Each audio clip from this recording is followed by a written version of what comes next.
कर काटते हैं। दर्शकों से इस बात का अनुरोध है कि पहले ही वो पुलिस से वेरिफिकेशन करा ले कि एजेंट सही है या पुलिस को मध्यस्थ करके ये आदमी सही है या कोई भी मध्यस्थ आदमी है उसके ऊपर भरोसा करके ही एजेंट को पैसे दे, ताकि पुलिस के पास बार बार जाने से बचा जा सके और आपके जो कीमती जो आपने सारी उम्र का जो पैसा कमाया है वो बर्बाद ना हो सके।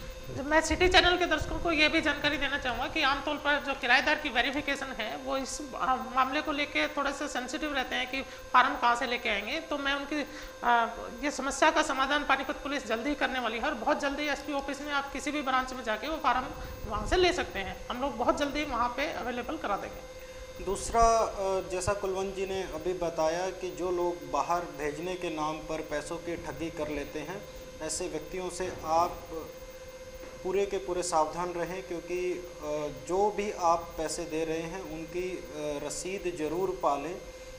और एक दूसरा भी मैं पानीपत की जनता के लोगों को ये बताना चाहूँगा कि कई तरीके की भ्रामक विज्ञापन अखबार में आते हैं, जो कि मोबाइल टावर लगवाने के लिए होता है या फिर फाइनेंस पे काफ़ी कम दरों पे फाइनेंस का पैसा अवेलेबल करवाने के लिए या फिर नौकरी अवेलेबल करवाने के लिए होता है। तो ऐसी जगह पर उनके बैंक अकाउंट्स में उनकी वेरिफिकेशन करवाए बगैर पैसे जमा ना करवाएं। ये सभी के सभी फ्रॉड्स हैं, जो कि फ्रेंडशिप क्लब के रूप में, मोबाइल टावर प्रोवाइड करवाने के रूप में या फिर आपको जॉब या लोन दिलवाने के रूप में जो अखबार में विज्ञापन आते हैं, इन पर ना जाएं। और जब तक वेरिफिकेशन ना हो तब तक इन किसी भी व्यक्ति को पैसे ना दें। जी, नाम बताइए अपना। जी जी, नाम बताइए अपना। अरुण जी, कहाँ से बोल रहे हैं? जी अरुण जी, बताइए।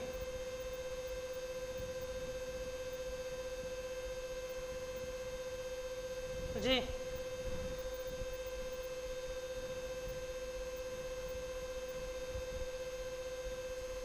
जी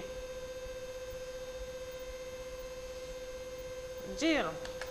पंकज जी, अरुण का कहना है कि जब भी हम लोग हरिद्वार जाते हैं तो उनकी कभी चेकिंग नहीं हुई है बॉर्डर पे, तो ऐसा क्यों? क्योंकि चेकिंग होनी चाहिए।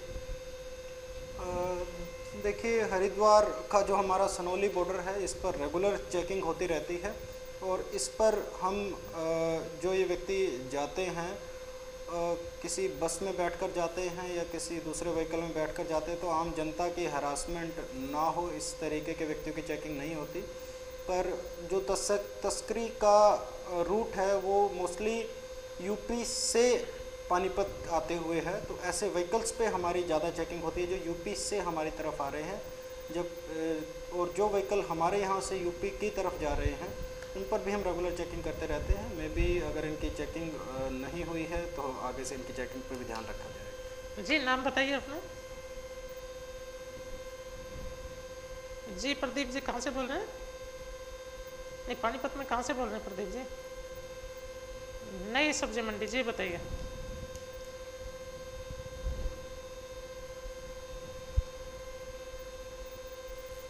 जी जी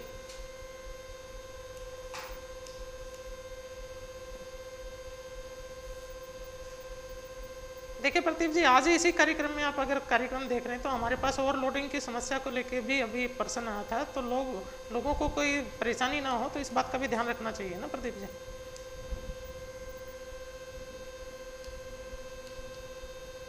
जी प्रदीप। बिल्कुल, दर्शकों से यही अनुरोध बार बार हम लोग कर रहे हैं, जिस जो क्वेश्चन हो गया कृपया उसका जो बार बार वो जो जवाब है वो ना मांगे, क्योंकि इसका हम ऑलरेडी जवाब पहले दे चुके हैं। दूसरा, जनता से ये भी अनुरोध है कि जो ठग है आजकल ठगी के नए नए कार्यक्रम लेके आते हैं या अपने तरीके से वो लोग ठगी मारते हैं। पिछले दिनों भी कुछ सोने के नाम पर ठगी की गई थी। बहला फुसला कर सोना ले लेते हैं या उसकी सोने की चूड़ियाँ ले लेते हैं, उसको धो के केमिकल में वो लोग अपना जो सारा सोना है वो ले जाते हैं। उसके बाद आप हाथ पे हाथ धरकर रह जाते हैं। जागरूक होना पड़ेगा दर्शकों की, क्योंकि सभी जगह पुलिस नहीं पहुंच पाती, कुछ जगह दर्शकों को भी जागरूक होना पड़ेगा और पानीपत के जो जनता है उनको भी जागरूक होना पड़ेगा, ताकि पानीपत को एक स्वच्छ साफ वातावरण दिया जा सके। एसपी साहब खुद बैठे हैं लाइव, जो गुप्त सूचना है वो भी आप एसपी साहब के साथ शेयर कर सकते हैं। मैं आप दर्शकों से दोबारा अपील करना चाहूँगा, जो इन्फॉर्मर है उनका जो नाम है वो डिस्क्लोज नहीं करेंगे, आप अपने जो इन्फॉर्मेशन है एसपी साहब को दे सकते हैं। पंकज जी, जो वुमेन पीसीआर हम लोगों ने चलाई है तो वो आम लड़कियों को और आम महिलाओं तक उसका नंबर पहुंचे, तो इसके लिए हम लोग विशेष तौर पे क्या प्रयास करने जा रहे हैं? महिला पीसीआर की हमने शुरुआत की है, जिसमें तमाम हमारे पुलिस के कर्मचारी महिला हैं और जल्दी ही इसके ड्राइवर भी एक महिला होगी। जहाँ पर भी ईव टीजिंग की या कोई महिला किसी डिस्ट्रेस में है, इस महिला पीसीआर को बुला सकती है। ये हर एक वर्किंग डे पे सुबह 8 से शाम के 8 बजे तक आपके शहर में रहती है। इसको एक हेल्पलाइन नंबर भी दिया गया है, जिसका नंबर 9729999882 9729999882 ये नंबर है। इस नंबर को हम जल्द ही हर एक स्कूल, हर एक कॉलेज और जितने भी पब्लिक प्लेसेस हैं वहाँ पर भी डिस्प्ले करने जा रहे हैं। जी, अपना नाम बताइए।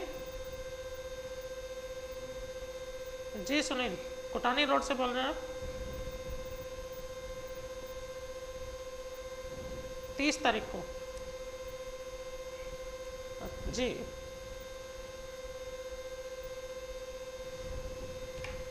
जी सुनील। पंकज जी, सुनील की शिकायत है कि वो कि 30 तारीख को उन्होंने एक एप्लीकेशन दी थी एसपी ऑफिस में और अभी तक उस पर कोई कार्रवाई नहीं हुई है। उन्होंने नंबर भी बताया है 91 नंबर उनकी उसका कंप्लेंट। सुनील जी की जो शिकायत है ये हमने नोट कर ली है और इसके बारे में अगले सप्ताह तक जरूर कार्रवाई की जाए। हेलो, नाम बताइए। जी नरेश जी, बताइए कहाँ से बोल रहे हैं? कौन से गांव से? जी जी जी बताइए।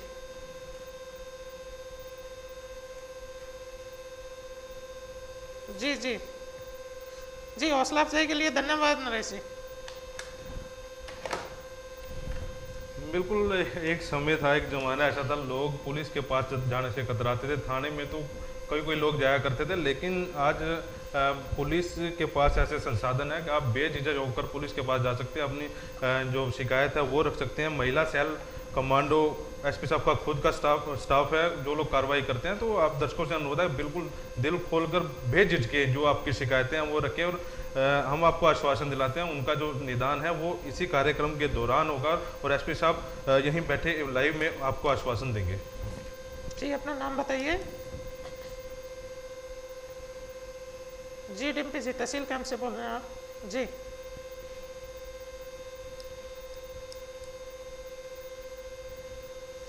डिम्पी जी, प्लीज देखिए, पुलिस डिपार्टमेंट से संबंधित शिकायत नहीं है। जी पंकज जी, जब हम लोग वुमेन पीसीआर की बात कर रहे थे तो अभी हम एक चीज़ और देखने को आई है कि आमतौर पे जो लड़कियां हैं वो कांटेक्ट नहीं करती, वो कहीं ना कहीं हिचकिचाहट उन लोगों में रहती है कि वो शिकायत करेंगे तो उनका नाम आएगा।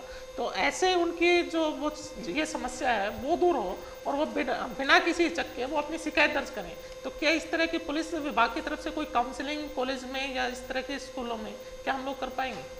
रेगुलर हमारा स्टूडेंट से एक जो पुलिस स्टूडेंट कोऑर्डिनेशन कमेटी का प्रोग्राम काफ़ी कॉलेजेस में चल रहा है। इसके अतिरिक्त इस तरीके की महिलाएं या लड़कियां हैं जिन्हें कोई फ़ोन से तंग करता है या फिर गलत तरीके की अश्लील बातें करता है या फ़ोन पर इस तरीके की बातें करता है, इनसे भी मेरा अनुरोध है कि जो हमने महिला हेल्पलाइन नंबर दिया है या फिर जो हमारे कंट्रोल रूम के नंबर हैं उन पर आप अपनी शिकायत ज़रूर दर्ज करवाएं। हमें इनका जो महिलाएं और लड़कियां हैं इनका नाम कहीं हम उजागर नहीं करेंगे और ऐसे व्यक्ति हैं उनके खिलाफ हम जरूर कार्यवाही करेंगे। जी नाम बताइए अपना। हेलो जी जी नाम बताइए। विकास जी कहाँ से बोल रहे हैं? विकास जी आपकी आवाज़ नहीं आ रही, आप दोबारा कॉल कीजिए। देखिए दर्शक जो हैं, हमारा कार्यक्रम इतने समय का ही था, कार्यक्रम ज़्यादा ओवरलोड हो गया है। आप जो अपनी कॉल है अब दोबारा अगले शनिवार को शाम 5 बजे कर सकते हैं। मैं दर्शकों से फिर अपील करना चाहूँगा, आसपास जो आपके कोई अपराध या कोई आपराधिक गतिविधियाँ देख रहे हैं उसकी जो सूचना है तुरंत 100 नंबर या पुलिस की जो हेल्पलाइन नंबर है वहाँ पर दें। और कोई संदिग्ध कोई गाड़ी आपके आसपास या मोटरसाइकिल या कार कई दिनों से लवारिस खड़ी है उसकी सूचना भी आप पुलिस को दें, क्योंकि उस कार में भी कोई आपराधिक गतिविधि हो सकती है। मैं धन्यवाद करना चाहूँगा जो समालखा में हमारी जो शिव केबल है और न्यू बाबा केबल है समालखा की, वहाँ ये कार्यक्रम सोमवार 8 बजे रात, मंगलवार 1 बजे दोपहर, शनिवार शाम 5 बजे ये कार्यक्रम वहाँ पर दिखाया जाता है। वहाँ ये लाइव प्रोग्राम नहीं रहता, ये रिपीट टेलीकास्ट रहता है। और जो समालखा और आसपास के गाँव के जो दर्शक हैं शनिवार शाम 5 बजे 402-1852 पर जो अपनी समस्याएँ हैं वो बता सकते हैं। फिलहाल इस कार्यक्रम में इतना ही, हमें दीजिए इजाज़त, नमस्कार।